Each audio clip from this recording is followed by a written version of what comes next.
Guaranteed to happen when a show or movie is being filmed, and Squid Game is no exception. Today, we're going to be going over every funny blooper in Squid Game, starting with a very funny one, but remember, they will only get funnier from there. In Season 1, Episode 1, after our main man Gi-hun wins a lot of money betting on horses with his friend, we see him outside talking on the phone with his daughter. Unfortunately for him, the loan sharks he owes money to spot him at the moment. Gi-hun panics and starts running, causing them to chase after him.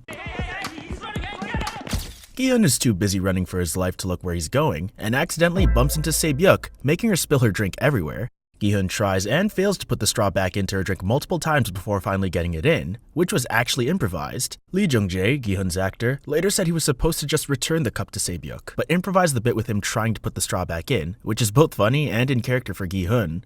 Se-byuk's actress Jung Ho-yeon actually started to laugh when Gi-hun finally managed to hand her drink back to her, but her hair covered her face so you couldn't really tell unless you were looking for it. This actually made it into the final cut, and is one of the most well-known funny bloopers in the series. Gi-hun's improvised actions added a bit of comedic value to an otherwise nerve-wracking scene. Sorry. Next up is one of the biggest mysteries of the show, the inexplicable gender swap of player number 61 that happened in Season 1. In the red light green light game that took place in episode 1, we can see player 61 in the background, and he's clearly a man. However, a little bit later when the game Dalgona is being played in episode 3, player 61 looks very different. Apparently, player 61 seemed to have gotten a little bit of surgery done when the players left the games before choosing to come back, because when we see him again after he's accidentally cracked his cookie, he's somehow turned into a woman. It was probably difficult to get the same 456 actors for every single scene since Season 1 was filmed during the lockdown, so it's understandable that some actors would be played by both men and women. Player 61 actually isn't the only one. In red light green light, both players 321 and player 331 appear to be women, but on the floor where all of the players' faces and numbers are displayed, they're both shown to be men. So it happens, yeah, but player 61 is probably the most well-known example of a character somehow swapping genders. Speaking of Dalgona, our next blooper comes from Season 1, Episode 3's Sugar Honeycombs game, otherwise known as Dalgona. Dalgona was a stressful game where players had to carve out one of 4 shapes out of honeycomb candy without cracking it.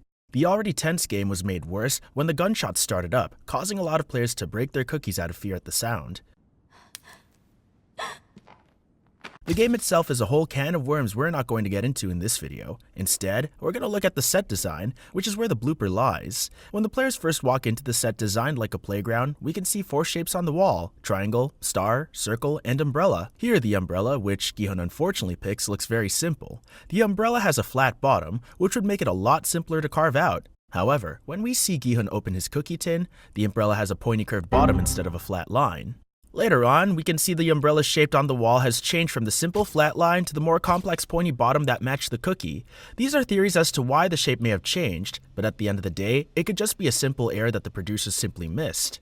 In Season 1, Gi-hun is part of a team that consists of himself, Sang-woo, Ali Abdul, and Oh Il-nam. They spent a lot of time with each other, which is known throughout the series. One of those moments is in Season 1, Episode 3, when all 4 of them are enjoying a meal together. Gi-hun and Il-nam reminisce about the past, before Sang-woo tells them they need to stop that and start talking strategy.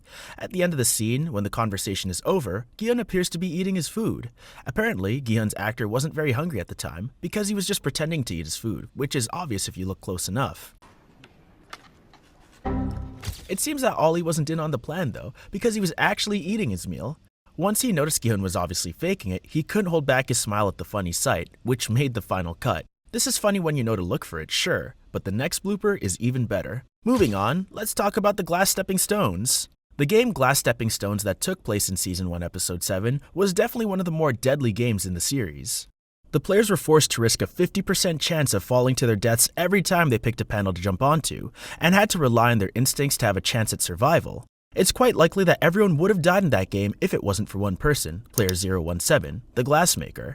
When the playing field is down to Sang-woo, Se-byuk, Gi-hun, and player 017, the glassmaker finally reveals his former occupation and begins to identify the correct path to the finish line. The frontman then looks at his player info and points out he used to be a glass manufacturer before joining the games. Now, when player 017's file is shown, we can see his date of birth. Player 017 looks like an average old guy, someone you'd assume is around 50 years old. However, player 017's file says that he was born in 1897, making him a whopping 123 years old at the time the games took place. That's even older than the longest living person in history. It's probably something you'd probably miss on your first watch, but once you find out, it'll probably get at least a chuckle out of you on your subsequent rewatches. The next blooper we're going to look at didn't make the final cut, so this may be the first time you're seeing it. Up next, we have a blooper from the deadly six-legged pentathlon game that took place in Season 2 Episodes 4 and 5. The pentathlon was a brutal game that took out a lot of players as it was played in teams of 5 rather than individually. The game was especially scary because one person could be the downfall of the whole team. One of those people was player 198, who you probably remember as the guy who failed miserably at playing the game Flying Stone and cost his whole team their lives due to his incompetence. Player 198 was still alive when he was put in his casket, so he was eligible for getting his organs harvested. When guard 011, Kang Noul, noticed, she shot him 2 more times to make sure his organs couldn't be harvested. The scene actually had to be filmed multiple times because the circle guards in the background kept on getting scared and flinching whenever the gunshots were fired. Apparently, not even the circle guards are immune to the brutality of the games if a sound they hear plenty of times a day can make them flinch. Things only get better from here, so stay tuned as we go through the rest of these bloopers. There's actually one more blooper that comes from the six-legged pentathlon. As you know, the players had to get in teams of 5 and complete one game each: dakji, Flying Stone, gongi, Spinning Top, and jegi. Gongi was arguably one of the hardest, and the actors practiced a lot to get it right. Player 149, a fan favorite and mother of player 007, was the one who played gongi for her team and managed to successfully complete the game. Unfortunately, the scene had to be shot again because one of the circle guards seemed to be in a hurry. When the circle guard was taking away the board, he was in such a rush that he forgot to take the gongi stones away from player 149, which messed up the scene. It's a pretty funny mistake, and the fact that the rest of player 149's team didn't seem to notice the error and all kept acting out the scene makes it even funnier. Our next blooper is from Season 2, Episode 2. Police Officer Junho, Gi-hun, and one of the loan sharks named Choi Woo-suk have all just agreed to work together to end the games. Gi-hun leads the two to the room where he kept all of his winnings from his time in the games, which shocks the loan shark much more than Junho.